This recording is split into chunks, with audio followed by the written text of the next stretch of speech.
নমস্কার। বিশ্বভারতীর লোকপ্রজ্ঞা শাখা থেকে আজ আমরা উপস্থিত হয়েছি একাত্মতা স্তোত্রমের অষ্টম শ্লোকটি নিয়ে। আপনারা জানেন একাত্মতা স্তোত্রমের ৩৩টি শ্লোকের অন্তর্নিহিত অর্থ ব্যাখ্যা হেতু ঋতম সম্প্রচার মাধ্যমে একাত্ম ভারত ৩৩ নামে যে ধারাবাহিক অনুষ্ঠান সম্প্রচারিত হচ্ছে সেই অনুষ্ঠানেরই একটি পর্ব আজকের এই অনুষ্ঠান। একাত্মতা স্তোত্রমের ৩৩টি শ্লোকে ভারত মাতার শৌর্য, বীর্য, ঐশ্বর্য তথা গৌরবের কথা সুন্দরভাবে পরিস্ফুটিত হয়েছে। অষ্টম শ্লোকটিতে প্রধানত ভারতীয় বেদ, পুরাণ ও ধর্মশাস্ত্রের কথাই উল্লেখ করা হয়েছে। এই অষ্টম শ্লোকটি আপনাদের সামনে সুন্দরভাবে উপস্থাপিত করবেন ডক্টর প্রণব কুমার চট্টোপাধ্যায় মহাশয়, যিনি অবসরপ্রাপ্ত অধ্যাপক, অর্থনীতি বিভাগ, বিশ্বভারতী। ভগবদ্গীতা সম্পর্কে তার জ্ঞানের পরিধি সর্বজনবিদিত। আজকের এই অনুষ্ঠানে শুধু দর্শক ও শ্রোতৃবৃন্দকে শুভেচ্ছা জানিয়ে আমরা অনুষ্ঠানের মূল পর্বে প্রবেশ করব। আমি শ্রীনিবাস ঘোষ, বিশ্বভারতীর শিক্ষাসত্রের অধ্যাপক ও লোকপ্রজ্ঞার অন্যতম সদস্য। এখন স্বাগত ভাষণ দেবেন বিশ্বভারতীর উপকর্মসচিব, অবসরপ্রাপ্ত ডক্টর সত্যনারায়ণ ভট্টাচার্য মহাশয়, যিনিও লোকপ্রজ্ঞার অন্যতম সদস্য। নমস্কার। আজকের আমাদের আলোচ্য বিষয় একাত্মতা স্তোত্রমের অষ্টম শ্লোক। আলোচক হিসাবে উপস্থিত আছেন বিশ্বভারতীর অর্থনীতি বিভাগের প্রাক্তন বিশিষ্ট অধ্যাপক ডক্টর প্রণব কুমার চট্টোপাধ্যায়, যিনি অর্থনীতির সাথে সাথে ভারতীয় শাস্ত্র বিশেষভাবে চর্চা করেছেন এবং সবার সঙ্গে তার অভিজ্ঞতা ভাগ করে নিচ্ছেন। আমাদের সৌভাগ্য যে অধ্যাপক চট্টোপাধ্যায়কে আমরা আজকে পেয়েছি, তিনি অষ্টম স্তোত্রটি আমাদের সকলের কাছে ব্যাখ্যা করে বলবেন। এই স্তোত্রমের মূল কথাটি একবার আমি উচ্চারণ করছি আপনাদের সামনে। চতুর্বেদাঃ পুরাণানি সর্বোপনিষদস্তথা রামায়ণ ভারতং চ গীতা ষটদর্শনানি চ। এর ব্যাখ্যা অধ্যাপক চট্টোপাধ্যায় আপনাদের সামনে দেবেন, কিন্তু এর মূল কথাটি হলো আত্মশক্তিকে জাগ্রত করো। আমরা যারা ভারতের মতো একটি মহান দেশে জন্মগ্রহণ করেছি, তাদের কিভাবে এগিয়ে নিয়ে যেতে হবে ভারতবর্ষকে, তাদের জীবনচর্যা, জীবনের আচরণ কেমন হবে, তার সমস্ত ব্যাখ্যা অধ্যাপক চট্টোপাধ্যায় দেবেন, যেটি এই শ্লোকের মধ্যে নিহিত আছে। আমরা অধ্যাপক চট্টোপাধ্যায়ের বিভিন্ন ব্যাখ্যা আগে শ্রবণ করেছি এবং সেটি আমাদের মনে গেঁথে আছে। আজকের উনি এই শ্লোকের যা ব্যাখ্যা দেবেন সেটা শোনার জন্য আমরা সবাই অধীর আগ্রহে অপেক্ষা করছি। আত্মশক্তিকে জাগ্রত করা প্রতিটি ভারতবাসীর উচিত। একমাত্র রবীন্দ্রনাথ, বিবেকানন্দ, শ্যামাপ্রসাদ মুখোপাধ্যায় সকলেই সে কথা বলে গেছেন এবং সে একই সুর, বেদ উপনিষদের সে একই সুর আজকের এই শ্লোকের মধ্যে আমরা দেখতে পাব। আমরা সবাই অধ্যাপক চট্টোপাধ্যায়কে স্বাগত জানাচ্ছি। নমস্কার। ডক্টর সত্যনারায়ণ ভট্টাচার্য মহাশয়কে অনেক অনেক ধন্যবাদ। এবার হে পার্থসারথী গানটি পরিবেশন করবেন অধ্যাপক চয়ন মুন্সী মহাশয়। চয়নবাবু বিশ্বভারতীর প্রাণীবিদ্যা বিভাগ থেকে পড়াশোনা করেছেন, বর্তমানে একটি কলেজে অধ্যাপনা করেন, পাশাপাশি তিনি গবেষণা কর্মও চালিয়ে যাচ্ছেন। গান ওনার পছন্দের বিষয়।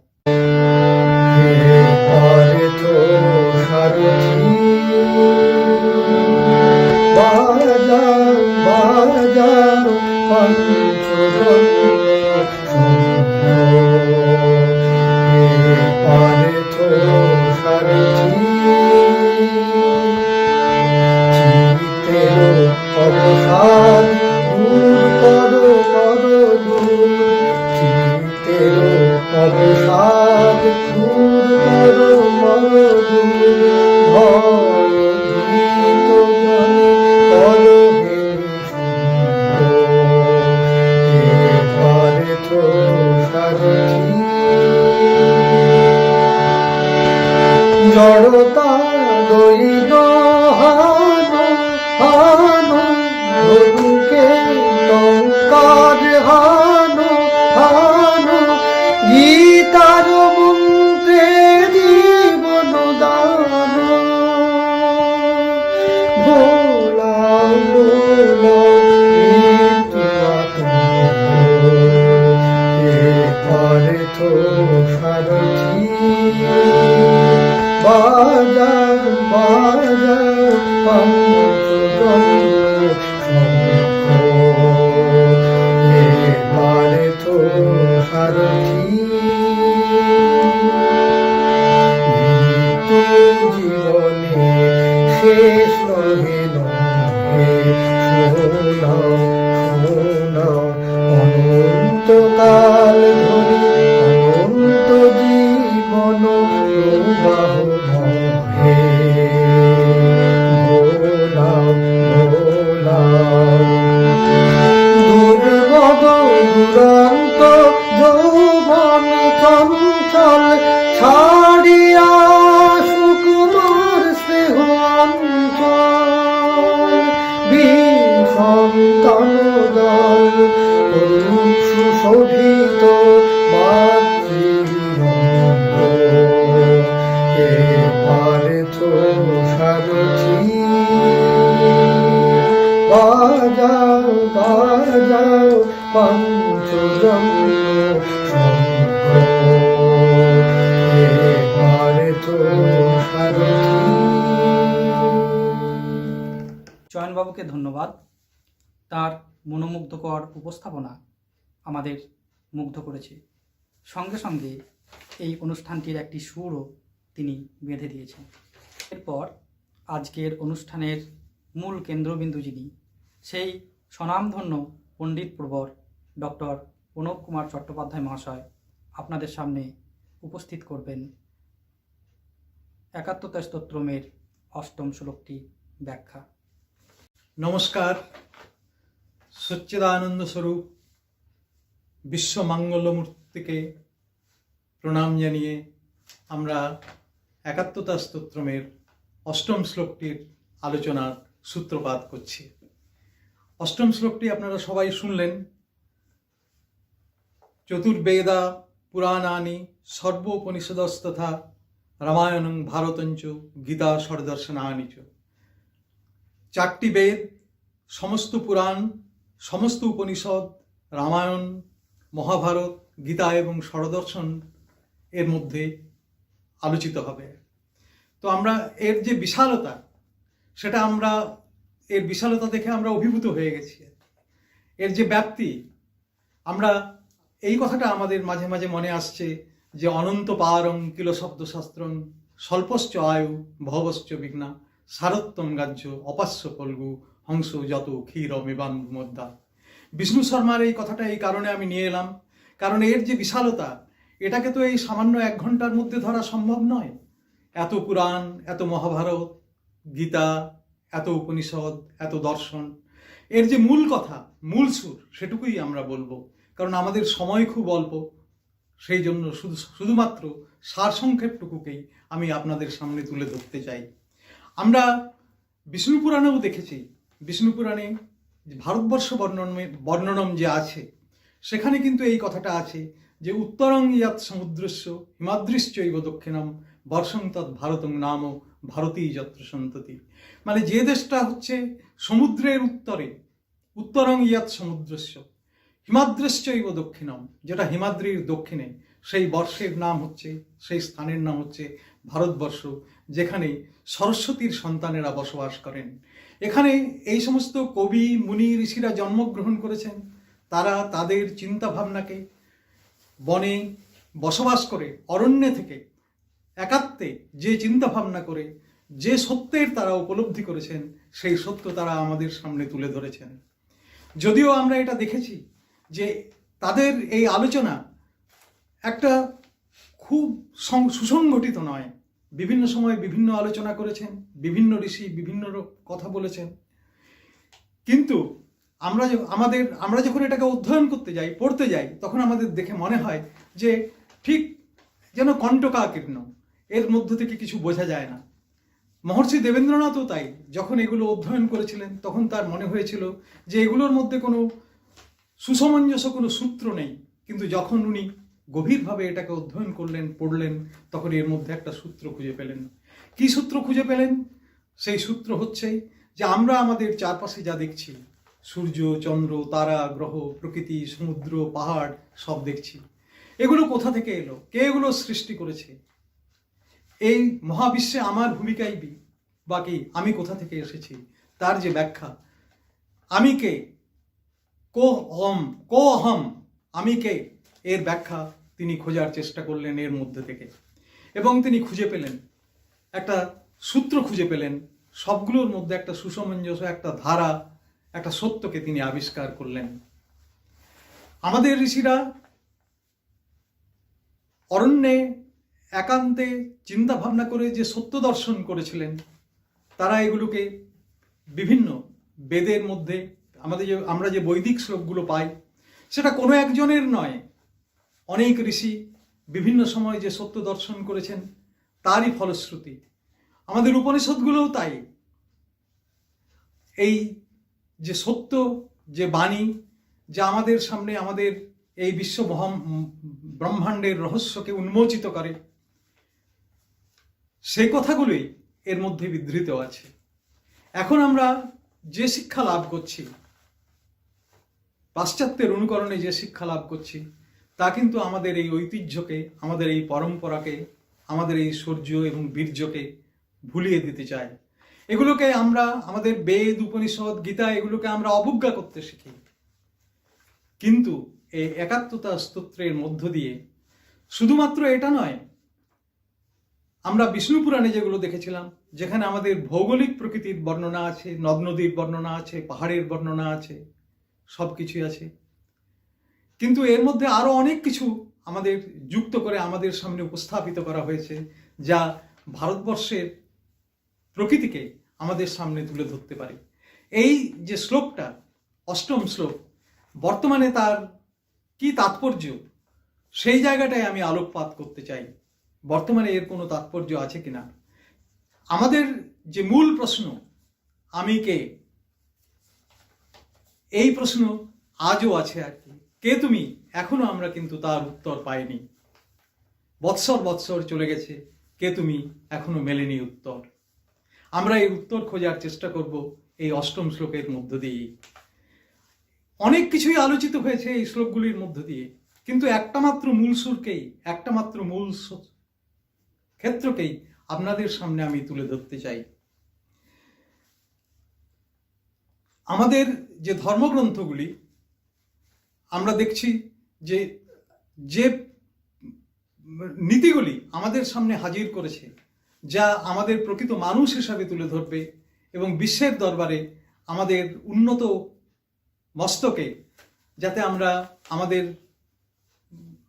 রিপ্রেজেন্ট করতে পারি, বাংলা কি হবে আমি ঠিক বুঝতে পারছি না আর কি, আমরা রিপ্রেজেন্ট করতে পারি আমাদের ভারতবর্ষকে, তার একটা ব্যবস্থা আমাদের সামনে তুলে ধরেছে। আমরা দেখেছি যে আমাদের এই সমস্ত ধর্মগ্রন্থগুলি থেকে তিনটি প্রস্থান আমরা আবিষ্কার করেছি। একটি হচ্ছে শ্রুতি প্রস্থান, একটি হচ্ছে ন্যায় প্রস্থান, একটি হচ্ছে স্মৃতি প্রস্থান। শ্রুতি প্রস্থান হচ্ছে বেদের মধ্য থেকে আমরা যেগুলো পেয়েছি, যে বিশেষ ধ্যান ধারণাগুলো পেয়েছি, যেগুলো আমাদের জীবনযাত্রাকে, সমাজে আমাদের অবস্থানকে প্রকৃতভাবে নির্ধারণ করবে, তার একটা ব্যবস্থা করে দেয়। ন্যায় প্রস্থান আমরা পেয়েছি ষড়দর্শনের মধ্য থেকে, আর স্মৃতি প্রস্থান পেয়েছি আমরা আমাদের পুরাণগুলি থেকে, বিশেষ করে ভাগবত থেকে এবং অন্যান্য রামায়ণ মহাভারত থেকেও আমরা এগুলি পেয়েছি আর কি। ভারতবর্ষের সমস্ত চিন্তা চেতনা চারটি অবস্থার মধ্য দিয়ে আত্মপ্রকাশ করেছে। প্রথমে বেদের মধ্য থেকে যেটা আমরা পেয়েছি, তা হলো প্রাকৃতিক শক্তির উপরে আমরা দেবত্ব আরোপ করেছি। দ্বিতীয়ত উপনিষদ থেকে যেটা পাচ্ছি তা হলো একটিমাত্র মৌলিক শক্তির থেকেই সমস্ত কিছুর উৎপত্তি, সেই ধারণা আমরা পাচ্ছি। ষড়দর্শন থেকে আমরা পাচ্ছি জ্ঞান মার্গে আমাদের অবস্থান, আমাদের অবস্থানটা কি, আমরা কে, আমরা কি চাই, আমরা কোথায় যেতে চাই, আমরা কেন জন্মাই, আমরা কেন মারা যাই, তার একটা ব্যাখ্যা আমরা এখান থেকে পেতে চাই। পুরাণে, বিভিন্ন পুরাণ থেকে, বিশেষ করে ভক্তি মার্গে আমরা মুক্তির আরেকটা সন্ধান আমরা এখানে পাই। ভক্তি মার্গের মধ্য দিয়ে মুক্তির কথা আমরা এখান থেকে পাই। আমরা যে বেদের কথা বললাম, আমাদের যে 4টি চতুর্বেদা, ঋক, সাম, যজু, অথর্ব, তাছাড়া আমাদের 6টি বেদাঙ্গও আছে, শিক্ষা, কল্প, ব্যাকরণ, নিরুক্ত, ছন্দ ও জ্যোতিষ। এগুলি আমাদের কি দেয়, এখান থেকে আমরা কি পেতে পারি, তার আলোচনা বিশেষভাবে হয়েছে। যদিও এই আলোচনাটা ওখানে সুসংবদ্ধ নয়, কিন্তু আমরা তার থেকে আমাদের মূল সুর খুঁজে আমার অবস্থানটা এই মহাবিশ্বে কি, আমি কোথায় ছিলাম, কোথায় এসেছি এবং কোথায় যাব, তার একটা উত্তর খোঁজার আমরা চেষ্টা করব। এবং এই উত্তরের মধ্য দিয়েই আজকের দিনে এর তাৎপর্য কিছু আছে কিনা সেটা ব্যাখ্যা করব। এই আমাদের এই সমস্ত যে বৈদিক ভাষ্যগুলি আছে তার মধ্য থেকে কিভাবে আমরা সমাজে আমাদের অবস্থানকে প্রকৃষ্টভাবে তুলে ধরব এবং বিশ্বে আমাদের অবস্থান কি হবে, ভারতবর্ষের অবস্থান কি হবে, সে সম্পর্কে আমরা এই বিষয় এইগুলির মধ্যে আলোচনা করব। বেদে আমরা জানি যে আমাদের 4টি ভাগ আছে। একটি হলো আরণ্য, যেখানে পূজা পদ্ধতি ইত্যাদিগুলি আলোচনা হয়েছে। ইংরেজিতে যাকে আমরা রিচুয়ালস বলি, সেগুলি আলোচিত হয়েছে। ব্রাহ্মণ অংশে আছে যে এই সমস্ত পূজা পদ্ধতিগুলি সম্পর্কে কমেন্টারি, এগুলি আলোচনা আছে। সংহিতাতে আছে আমাদের প্রার্থনা এবং মন্ত্র। উপনিষদে আছে বিভিন্ন কথোপকথনের মধ্য দিয়ে দার্শনিক চিন্তার যে উন্মেষ, ডায়ালগের মধ্য দিয়ে আমরা দেখছি। আমরা কঠোপনিষদে দেখেছি যম নচিকেতার ডায়ালগ, আমরা গার্গী যাজ্ঞবল্কের ডায়ালগ দেখেছি। ছান্দোগ্য উপনিষদে আমরা অসুর, দেবতা এবং মানুষ এবং প্রজাপতির ডায়ালগ দেখেছি। এই কথোপকথনের মধ্য দিয়ে জ্ঞানের যে উন্মেষ হয়েছে, উপনিষদে সেগুলি বর্ণিত হয়েছে। তাছাড়া আছে আমাদের ষড়দর্শন। ষড়দর্শন হচ্ছে আমাদের দর্শনগুলি হচ্ছে সাংখ্য, যোগ, বৈশেষিক, ন্যায়, মীমাংসা এবং বেদান্ত। সাংখ্য দর্শন হচ্ছে, সাংখ্য দর্শনের বেদের যেমন উপনিষদের যেমন কোনো একজন মাত্র ঋষি নেই, একজন মাত্র দ্রষ্টা নেই, অনেক ঋষির হাজার হাজার বছরের যে প্রজ্ঞা, যে দর্শন, তা বিধৃত হয়েছে। কিন্তু এই দর্শনগুলিতে আমাদের উপনিষদ থেকে যে দর্শনগুলি এসেছে, বেদানুসারী যে দর্শনগুলি, সাংখ্য যেমন কপিল হচ্ছেন সাংখ্যকার, পতঞ্জলি হচ্ছেন যোগ দর্শনের উদ্গাতা, কণাদ হচ্ছেন বৈশেষিক দর্শনের উদ্গাতা। বৈশেষিক দর্শন একটু ভিন্ন, তার যে আধিভৌতিক যে ব্যাখ্যা, ম্যাটাফিজিক্যাল যে এক্সপ্রেশন ইংরেজিতে যাকে বলে, সেটা কিন্তু স্বতন্ত্র, তার গঠনও স্বতন্ত্র, স্ট্রাকচারও স্বতন্ত্র। তাছাড়া আছে ন্যায়। বিভিন্ন গবেষণা এবং অনুসন্ধিৎসার মধ্য দিয়ে আমরা কিভাবে নেতি করে কিভাবে আমরা সত্যের দিকে এগিয়ে যাব। ধরুন আমরা কোথাও একটা ধোঁয়া দেখলাম, কোথাও একটা আমরা ধোঁয়া দেখতে পাচ্ছি, এখান থেকে আমরা কিভাবে অনুমান করব যে এই ধোঁয়াটা আসছে কোথা থেকে, কেন হচ্ছে। এর থেকে আমরা তার মূলে চলে যেতে পারি যে ধূমাৎ পর্বত বহ্নিমান, পর্বতে ওখানে কোথাও আগুন আছে, তার জন্যই কিন্তু আমরা এই ধূমের সন্ধান পাচ্ছি। যেমন তাড্যমান কোনো বাজনা, কোনো একটা বাজনার আওয়াজ পেলাম, নিশ্চয়ই ওখানে কোনো মানুষ সেটা বাজাচ্ছেন। কোথাও একটা শঙ্খধ্বনি পেলাম, নিশ্চয়ই কেউ সেটা ফু দিয়ে সেটা বাজাচ্ছেন। এই যে এগুলো আমরা খুঁজে বার করছি, কিভাবে আমরা বার করছি আর কি, ন্যায় দর্শন আমাদের এই মানে পথটা শিখিয়ে দেয় আর কি। এবং আমাদের ন্যায়ের যিনি উদ্গাতা তিনি হচ্ছেন মহর্ষি গৌতম।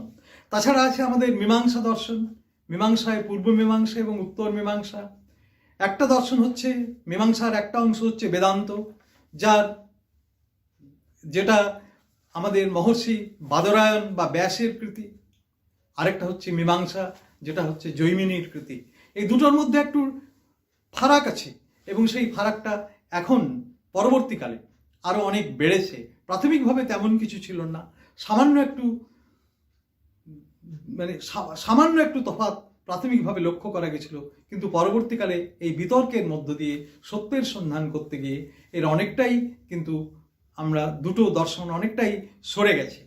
জৈমিনীর যে শব্দবন্ধ, জৈমিনী দর্শনের যে শব্দবন্ধ, আজ তার প্রাসঙ্গিকতা আমরা উপলব্ধ করতে পারছি। আমাদের কম্পিউটারে যে অ্যালগোরিদমের কথা ভাবা হচ্ছে, সেটা এই সাংখ্য দর্শনের শব্দ থেকেই, আমাদের যে সাংখ্য দর্শনের যে শব্দবন্ধ, যে স্ট্রাকচার এর মধ্যে ঋষি জৈমিনী দিয়ে গেছেন, সেগুলোই কিন্তু অনেকভাবে আমাদের কাজে লাগবে বলে আমরা মনে করছি এবং এগুলোকে কাজে ব্যবহার করা হবে। এবং সংস্কৃত ভাষা কম্পিউটারে যে কিভাবে ব্যবহৃত হবে তার একটা ব্যবস্থা এবং মানে পথনির্দেশ আমাদের এই সাংখ্য দর্শন কতদিন আগে করে দিয়ে গেছে। আমরা দেখেছি যে আমাদের এই সমস্ত এই ষড়দর্শনের আর গভীর বিষয়ের গভীরে আমরা যাচ্ছি না। সাংখ্য দর্শন শুধুমাত্র এইটুকু বলেই ছেড়ে দিই যে সাংখ্য দর্শন হচ্ছে যেমন দ্বৈতবাদের কথা বলে আর কি। একটা হচ্ছে পুরুষ, একটা হচ্ছে প্রকৃতি। একটা পরিবর্তনশীল, প্রকৃতি পরিবর্তনশীল। যেমন ধরুন কোনো গাছ আগে ছিল না, পরে বড় হলো, জন্মালো, বড় হলো, আবার একদিন মরে গেল। কোনো মানুষ আগে ছিল না, জন্মালো, বড় হলো, আবার মরে গেল।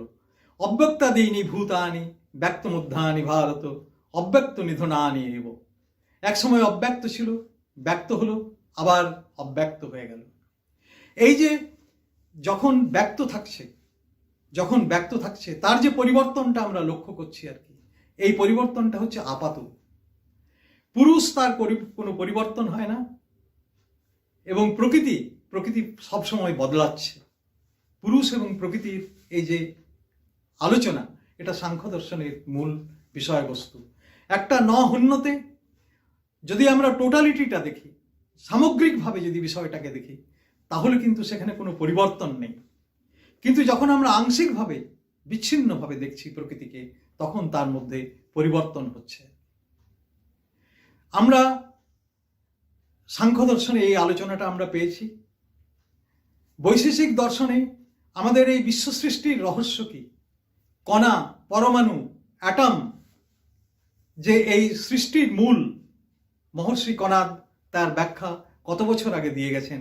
এখন যেটা আমরা দেখছি যে হ্যাঁ, কণাদ যা বলেছিলেন তা কিন্তু সত্য। ব্যাসের কথা বলি, বাদরায়ণের কথা বলি, তিনি উপনিষদের সূত্রগুলোকে একসাথে গ্রথিত করে ব্রহ্মসূত্র করেছেন, আবার বেদান্তও করেছেন। বেদান্তের কথা হচ্ছে যে একস্তথা সর্বভূতান্তরাত্মা রূপং রূপং প্রতিরূপং বহিষ্ঠ, that is one which exists, manifestations are different. আমরা যেটা দেখছি সমস্ত কিছুর মধ্যেই একের অবস্থান, একই ঈশ্বরের, একই আত্মার বিভিন্ন রূপে প্রতিভাত হচ্ছে, বিভিন্নভাবে প্রকাশিত হচ্ছে। That is one which exists, manifestations are different, বিভিন্নভাবে অভিব্যক্ত হচ্ছে। একস্তথা সর্বভূতান্তরাত্মা রূপং রূপং প্রতিরূপং বহিষ্ঠ। গীতাতেও তার আমরা অনুরণন পাই। গীতাতেও কিন্তু বলা আছে যে ব্রহ্মহোবি ব্রহ্মাগ্নৌ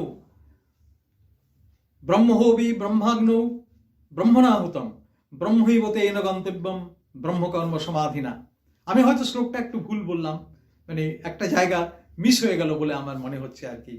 ব্রহ্মহবি ব্রহ্মাগ্নৌ ব্রহ্মণাহুতম, একটা জায়গা বোধহয় মিস হয়ে যাচ্ছে বলে মনে হচ্ছে। কিন্তু যাই হোক, কোনো এই যে হবি হোক, ব্রাহ্মণী হোক, যে হুতম, সবই কিন্তু এক জায়গা থেকেই একই। সবই কিন্তু এক, মানে একেরই বিভিন্ন রূপে অভিব্যক্ত হচ্ছে, এটাই আমরা লক্ষ্য করছি। সেই অক্ষর পুরুষ মানে যিনি বিভিন্ন রূপে আমাদের কাছে এসে ধরা দিচ্ছেন, তাকেই আমরা জানতে চাই। আমরা কিভাবে জানব? সেই অক্ষর পুরুষকে আমরা কিভাবে জানব? সেই পরাবিদ্যা সম্পর্কে আমাদের অবহিত করছে আমাদের এই চতুর্বেদা। ঋগ্বেদে আমরা দেখেছি যে ঋগ্বেদে রিচুয়ালের কথা বললাম, যে ঋগ্বেদে রিচুয়ালগুলো আছে। সামবেদেও কিন্তু ঋগ্বেদের অনেকগুলো শ্লোক আমরা দেখতে পাই, যজুর্বেদেও অনেকগুলো শ্লোক আমরা দেখতে পাই, অথর্ববেদেও আছে, কিন্তু অথর্ববেদ একটু আলাদা।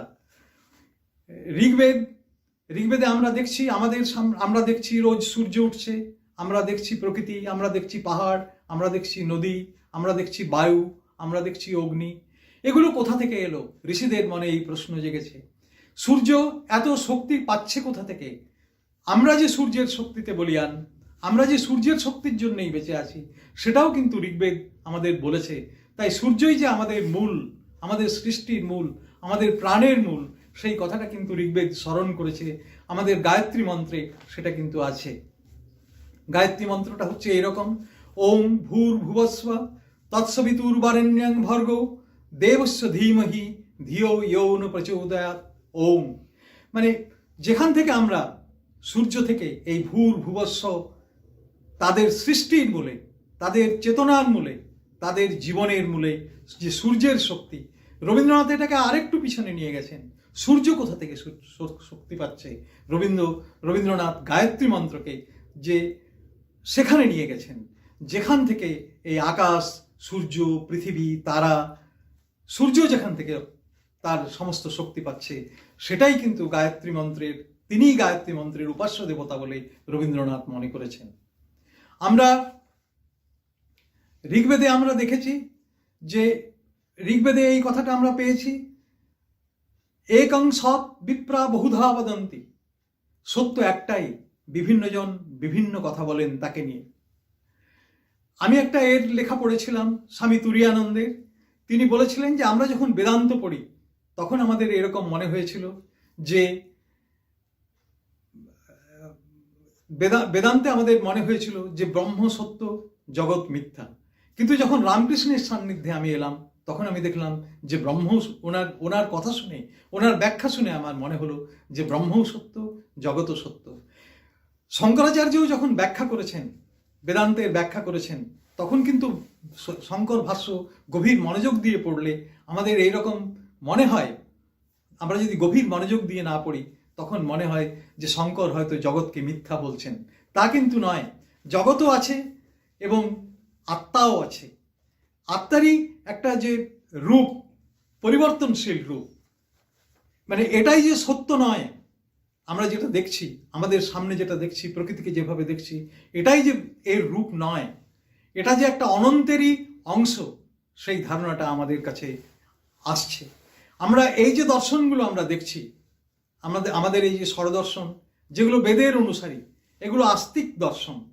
তাছাড়া পরবর্তীকালে আবার কিছু দর্শন তৈরি হয়েছে যেগুলো কিন্তু আমাদের এই মানে বেদকে স্বীকার করে না। যেমন আমাদের মহাবীরের দর্শন।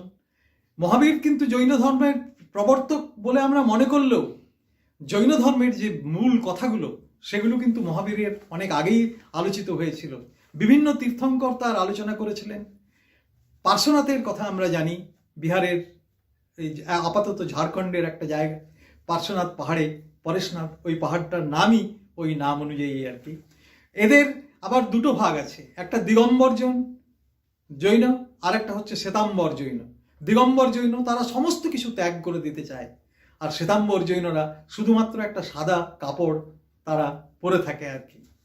তো এই দিগম্বর জৈন এবং শ্বেতাম্বর জৈনদের মধ্যে যদিও আমরা দেখি যে এরা ঈশ্বরের অস্তিত্বকে, এরা বেদকে স্বীকার করছে না, বেদের বিরোধিতা করছে, কিন্তু আমাদের হিন্দু ধর্মের যে বেসিক প্রিন্সিপলসগুলো, আমাদের যে মুখ্য নীতিগুলো, তার কিন্তু এরা প্রবক্তা। মহাবীর সেগুলোই প্রবর্তন করেছেন। যেমন অহিংসার কথা বলেছেন, তার জন্মান্তরের কথা বলেছেন। আমরা তো জন্মান্তর মানি, জাতস্য হি ধ্রুব মৃত্যু ধ্রুবং জন্ম মৃতস্য চ। মানে যে মারা গেছে, যিনি জন্মেছেন, তার মৃত্যু হবে। জাতস্যহি ধ্রুব মৃত্যু, যিনি জন্মেছেন তার মৃত্যু অবশ্যই হবে। এবং ধ্রুবং জন্ম মৃতস্য চ, যিনি মারা গেছেন তার আবার জন্ম হবে। জন্মিলে মরিতে হবে, অমরকে কথা ভাবে। কবি এইটুকু বলেছেন কারণ আগের দিকটা তার জানা ছিল না, তার দৃষ্টিপথে এটা আসেনি। কিন্তু আমাদের ঋষিদের দৃষ্টিপথে, প্রাচীন ঋষিদের দৃষ্টিপথে এটা এসেছে। তারা বলেছেন যে হ্যাঁ, আমি যে কর্ম করে যাচ্ছি, আমার যে প্রারব্ধ কর্ম আছে, তাই আমার পরবর্তী জীবনে আমার চেহারা কেমন হবে, আমার রূপ কেমন হবে, সেটা কিন্তু নির্ধারণ করে দেবে। আমরা এই যে রূপ দেখছি, এই রূপের আড়ালে আমরা এই অরূপের সন্ধান করছি। শঙ্করাচার্যের বেদান্ত ভাষ্যের মধ্যে কিন্তু সেটা প্রকটিত হয়েছে। আমরা দেখছি, আমরা আমাদের উপনিষদের মধ্য দিয়ে আমরা এই ধারণাটাকে পাচ্ছি যে প্রকৃতিকে আমরা আহত করব না, আমরা যতটুকু আমাদের প্রয়োজন ততটুকু দিয়েই কিন্তু আমাদের জীবনযাত্রাকে আমরা নির্বাহ করব। আমাদের ভারতীয় সংস্কৃতিতে, ভারতীয় ঐতিহ্যে, ভারতীয় ব্যবস্থাপনায়, যেটা আমাদের বিভিন্ন প্রস্থান থেকে আমরা পাচ্ছি, বিভিন্ন ধর্মগ্রন্থগুলো থেকে পাচ্ছি, ধর্মশাস্ত্রগুলো থেকে পাচ্ছি, সেখান থেকে কিন্তু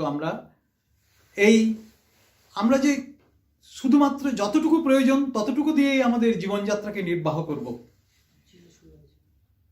আমরা বেশি বেশি করে সংগ্রহ করে প্রকৃতিকে আহত করে, যেটা আমরা দেখছি যে অন্যান্য সংস্কৃতির মধ্যে যেটা আমরা দেখছি, বিদেশি সংস্কৃতিতে যেটা দেখি, তার থেকে কিন্তু আমাদের সংস্কৃতি আলাদা।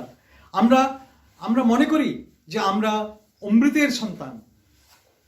আমরা যেটা দেখছি সামনে সেটা অবিদ্যা। আমরা বিদ্যার সন্ধান করি, আমরা বিদ্যার দিয়ে অমৃতত্ব লাভ করতে চাই আর কি।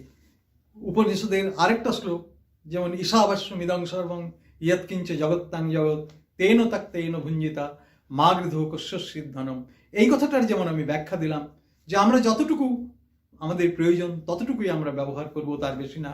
তেমনি বিদ্যাংচ অবিদ্যাংচ য তদ্বেদ উভয়ংশ অবিদ্যা মৃত্যুং তীর্থা বিদ্যা অমৃতম অশ্নুতে, বিদ্যার দ্বারা আমরা অমৃতত্ব লাভ করতে চাই।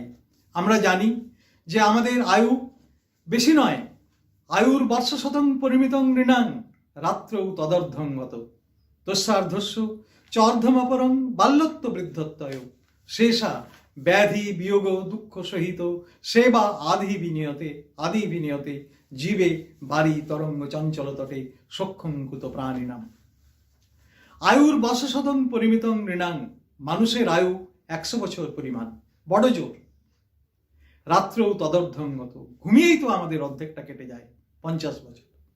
তস্যার্ধস্য, তার যে অর্ধেক 25 বছর, তার কিছুটা বাল্যকালে যায় 12.5 বছর, বার্ধক্যে যায় আরো 12.5 বছর, যখন আমাদের কোনো কাজ করার ক্ষমতাই থাকে না। 100 বছর যখন আমরা বাঁচবো তখন এইরকম হবে। বাকি যে 25 বছর থাকলো তার মধ্যে ব্যাধি আছে, বিয়োগ আছে, দুঃখ আছে, সেবা আদি বিনিয়তে জীবে বাড়ি তরঙ্গ চঞ্চল তটে, আমরা যেন একটা বিক্ষুব্ধ সমুদ্রের মধ্যে আছি। এখানে আমাদের সুখ কোথায়? সক্ষঙ্কুত প্রাণিনাম, সুখ আছে কোথায়? আছে ত্যাগের মধ্যে সুখ আছে, যেটা আমাদের দর্শন আমাদেরকে শিক্ষা দিচ্ছে। আমরা কোথায় সেটা পাবো? তৎ ব্রহ্মং চিন্তয়, ব্রহ্মের চিন্তার মধ্য দিয়ে আমরা এটা পাবো। আমাদের বেদ, উপনিষদ, পুরাণ, আমরা যে পড়ছি, রামায়ণ মহাভারত যে আমরা পাঠ করছি আর কি, কিসের জন্য পাঠ করছি? আমরা দেখব যে রামায়ণ মহাভারতে যে চরিত্রগুলি আলোচিত হয়েছে, সেখানে আমরা দেখব সেই চরিত্রগুলির প্রকৃতি কি, তারা কি কাজ করেছে, তারা কি ফল পেয়েছে। এইভাবে কিন্তু রামায়ণ মহাভারতকে আমরা দেখি, আমরা মনে করি আর যে আমরা তো নিজে কিছু করি না, সবটাই আমাদের ঈশ্বর করান। ঈশ্বরই আমাদের এই সমস্ত কিছু ডিটারমিন করে দিচ্ছেন। দুর্যোধন এই কথাটা বলেছিলেন, একটা অসাধারণ কথা, জানামি ধর্মং নচমে প্রবৃত্তি, জানাম্য ধর্মং নচমে নিবৃত্তি, তয়া ঋষিকেশ হৃদিস্থিতেন যথা নিযুক্তস্মি তথা করমি। আমি জানি যে ধর্ম কি, আমি জানি যে অধর্ম কি, কিন্তু আমি মনে করি যে তুমি ঋষিকেশ, তুমি আমাকে দিয়ে যা করাচ্ছ আমি তাই করছি। এই ধরনের আত্মসমর্পণ ছিল বলেই কিন্তু দুর্যোধনকে নরক দর্শন করতে হয়নি। যুধিষ্ঠির গিয়ে দেখলেন যে দুর্যোধন স্বর্গে বসে আছেন। আমরা এই বিশ্বাস নিয়ে আমরা চলি এবং ঈশ্বরের জন্য যদি আমরা কোনো কাজ করি তাহলে কিন্তু আমরা কোনো খারাপ কাজ করব না। আমরা এমন কিছু করব, ওটাও ঈশ্বর নির্দিষ্ট ছিল। কারণ সমাজে তো মাঝে মাঝে একটা ঠিক পথে চলতে চলতে একটা তো শৈবাল দাম বাঁধে, হঠাৎ করে নানান ধরনের উপসর্গ এসে উপস্থিত হয়, তখন আবার ঈশ্বর আসেন। তিনি আসেন কিভাবে আসেন, কখন আসেন? যদা যদা হি ধর্মস্য গ্লানির্ভবতি ভারত অভ্যুত্থানম অধর্মস্য তদাত্মানং সৃজাম্যহম। তখন ঈশ্বর নিজেকে সৃষ্টি করেন। কিভাবে সৃষ্টি করেন? আমরা যেভাবে সৃষ্ট হয়েছি এইভাবে নয়। প্রকৃতিং সামধিষ্ঠায় সম্ভবামি আত্মমায়া অজপি সনব্যয় আত্মা। আমি অজ, ঈশ্বর অজ। অব্যয় আত্মা ভূতানাম ঈশ্বরোপি সন। সমস্ত ভূতের ঈশ্বর হয়েও প্রকৃতিং সামধিষ্ঠায় প্রকৃতির উপরে অধিষ্ঠিত হয়ে আমি আত্মমায়ায় নিজেকে সৃষ্টি করি। কেন করি না? এই সমস্ত পাপকে ধুয়ে মুছে সমাজকে আরো একটা নতুন জায়গায় তুলে দিতে আর কি। আমাদের এই সমস্ত মহাভারতের মধ্যে আমরা তা দেখছি, রামায়ণের মধ্যে আমরা তা দেখছি। রাবণ যে কাজগুলো করেছিলেন, দুর্যোধন যে কাজগুলো করেছিলেন, মহাভারতে যে কৌরবরা যে কাজগুলো করেছিলেন, সেগুলো সমাজের পক্ষে সবসময় মঙ্গলকর ছিল না। তাই ঈশ্বর নিজেকে সৃষ্টি করে এই আমাদের একটা সমাজকে একটা নতুন জায়গায় নিয়ে এসেছে আর কি। তবু আমরা দেখছি, আমরা জানি যে আমরা মরে যাব। বুদ্ধদেব যেমন দেখেছিলেন যে 4টে অবস্থা দেখেছিলেন আর কি, যে বৃদ্ধ দেখেছিলেন, জরা দেখেছিলেন, মৃত্যু দেখেছিলেন। আমরাও তাই দেখছি যে ব্যাঘ্রীব তিষ্ঠতি জরা পরিতর্জয়ন্তী রোগাশ্চ শত্র ইব প্রহরন্তি দেহম আয়ু পরিশ্রবতী ভিন্ন ঘটাদিবাম্ব লোকস্তথাপি অহিতম আচরতি ইতি বিচিত্রম। আমরা দেখছি কি জরা ব্যাঘ্রের মতো আমাদের সামনে অপেক্ষা করছে। ব্যাঘ্রীব তিষ্ঠতি জরা পরিতর্জয়ন্তী, তর্জন করছে। রোগাশ্চ, রোগগুলো শত্রুর মতো আমাদের দেহকে প্রহার করছে। আয়ু পরিশ্রবতী, প্রতিদিন আমাদের আয়ু ক্ষয়ে যাচ্ছে। ভিন্ন ছেঁদা কলসির মধ্য থেকে জল যেভাবে বেরিয়ে যায় সেইভাবে আমাদের আয়ু বেরিয়ে যাচ্ছে। তবুও আমরা আমাদের আরো চাই এইভাবে আমরা, তথাপি এর জন্য আমরা অহিত আচরণ করছি। এর থেকে আমাদের বিরত থাকতে হবে। আমরা একটা ধর্মের পথে চলব। পশুদের সঙ্গে আমাদের একটা পার্থক্য আছে, যদিও সবকিছু ঈশ্বরের সৃষ্টি, ঈশ্বরের রূপ। আমরা হিমালয় ঈশ্বরের রূপ, সমুদ্র ঈশ্বরের রূপ, সূর্য ঈশ্বরের রূপ, চন্দ্র ঈশ্বরের রূপ, গাছপালা পাখি প্রকৃতি সবই ঈশ্বরের রূপ। এগুলো সবই ঈশ্বরের রূপ হলেও কিন্তু মানুষের একটা বিশেষত্ব আছে আর কি। যেমন আহার, নিদ্রা, মৈথুন, ভয়, এগুলো সামান্য মেয়তৎ পশুভি নরানাম। মানুষ এবং পশুর মধ্যে এগুলো সমানভাবে আছে। আহার, নিদ্রা, ভয়, মৈথুনাঞ্চ সামান্য মেয়তৎ পশুভি নরানাম। কিন্তু ধর্ম তেষাম অধিক বিশেষ। ধর্ম হচ্ছে তার থেকে অধিক বিশেষ। ধর্মেন হীনা পশুভি সমানা। মানুষের যে বিশেষ সেটা হচ্ছে কিন্তু ধর্ম। ধর্ম যদি না থাকে তাহলে মানুষ কিন্তু পশুর মতোই হয়ে যাবে। সমাজকে যদি ঠিকভাবে পরিচালিত করতে হয় তাহলে কিন্তু আমাদের এই ধর্মের পথেই আমাদের থাকতে হবে। যে প্রস্থানত্রয়, যে দিক নির্দেশ আমাদের কাছে করে গেছে সেগুলোই আমাদের মেনে চলতে হবে। আমাদের বৈদিক বেদগুলো থেকে যে ধারণা আমরা পাচ্ছি সেগুলোই আমাদের মেনে চলতে হবে। আমরা তো যখন জন্মেছি আমরা কিছু নিয়ে আসিনি, কিছু নিয়েও যাব না। আমরা তাহলে এমনভাবে আচরণ করব যাতে আমাদের দ্বারা সমাজ কোনোভাবে ক্ষতিগ্রস্ত না হয়। এই প্রস্থানত্রয়কে যদি আমরা ঠিকভাবে মেনে চলতে পারি তাহলেই কিন্তু আমরা শুধুমাত্র আমাদের নয়, আমাদের যে উন্নতি হবে সেটা তো হবেই, তাছাড়া সমাজ উন্নতি হবে, প্রকৃতির উন্নতি হবে। তাই সারা বিশ্ব আজ ভারতবর্ষের দিকে তাকিয়ে আছে। আমি আর এটাকে দীর্ঘায়িত করতে চাই না। আমি রবীন্দ্রনাথের কথা দিয়েই এর ইতি টানতে চাই।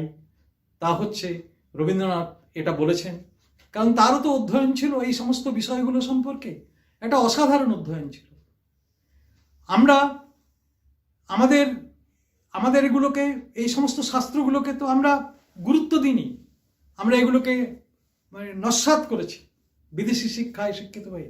কিন্তু বিদেশিরা আমরা দেখেছি ডয়সন, শেলিং, ম্যাক্স মুলার, এরা কিন্তু আমাদের এই শাস্ত্রের প্রতি গভীরভাবে শ্রদ্ধাশীল।